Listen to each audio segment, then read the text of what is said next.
So if you have the attention span of a fish, I just want to warn you that this video is not for you. It is 5 minutes long, but it is worth it. So sit back, listen, and learn. So this is a full feeding video of how I feed all 5 of my children. First, you want to start by cleaning your dog's bowls thoroughly.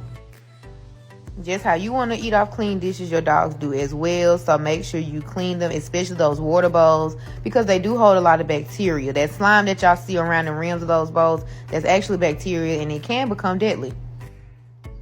So you want to rinse the bowls off with some really, really hot water. And I like to use the Dawn dish detergent to clean them because I just feel like it gets the job done. Then I use a old towel. This towel is not used anywhere else in my house. It's strictly for their bowls. And when I say clean them, y'all really have to clean the bowls. Don't just sit there and rinse them out. That's not going to do anything.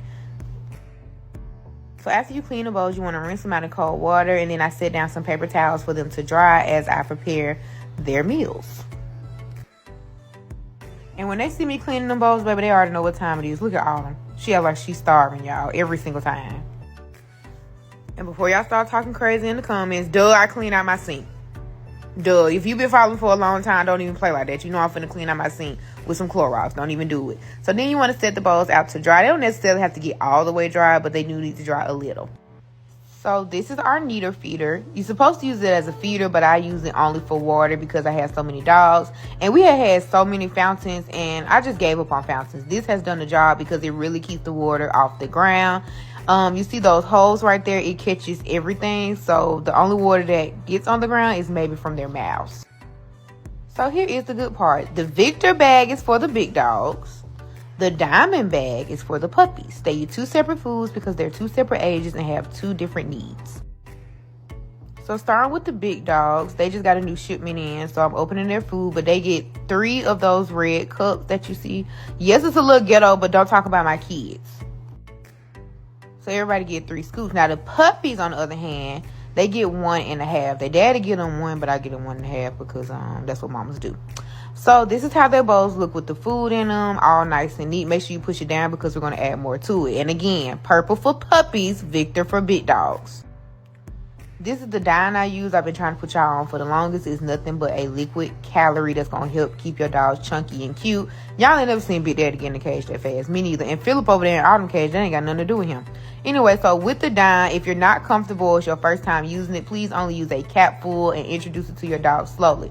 My dogs have been eating this their whole life, so this is all they know, including Philip and Lillian, because my breeder uses it as well. He's the one who taught me about it. So then I go in with omega oil. This is good for their coat. The big dogs get 3 and the little dogs just get like a half a squirt because they don't really need it right now. Then I go in with some carrots. I use any vegetable that I know that they can eat in the house, and I just like to add a little razzle dazzle because why not? So this is something new that I started doing with their food. I add water to the puppies' food, of course, but I also add water to the big dog food because I've learned that it helps aid digestion in big breeds, and you don't want those stomachs to flip. And what kind of mama would I be if I ain't get my baby some cookies? Get in the cage.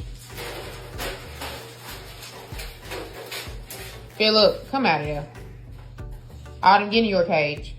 Get in your cage. 1. Autumn, get in the cage.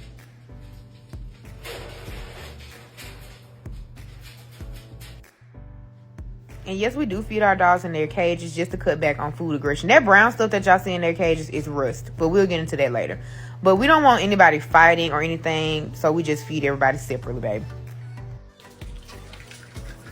And Lillian and Philip have to eat upstairs because their food process is a little bit different than the big dogs. Baby, Big Daddy tearing that food up. Look at him, nasty. That's why he has rust in his cage. This is why they have rust in their cage, because they literally get stuff everywhere. Philip, Lillian, can you eat food?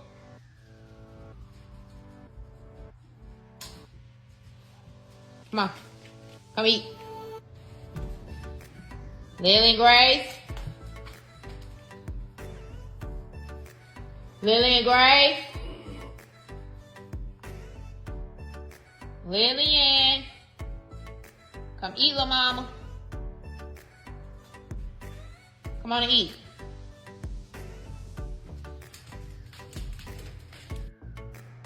And that snoring y'all hear in the back, that's Philip. But anyway, Philip and Lillian food has to wait because it has to get really, really soft. So I mix all that stuff in, and I use hot water. Let me make sure I mention that. I use hot water because I want it to get softer because their teeth are so little. I don't want them to break. And Philip will try to big boy Lillian, but I put an end to that real quick. And that's it. That's how I feed all 5 of my babies.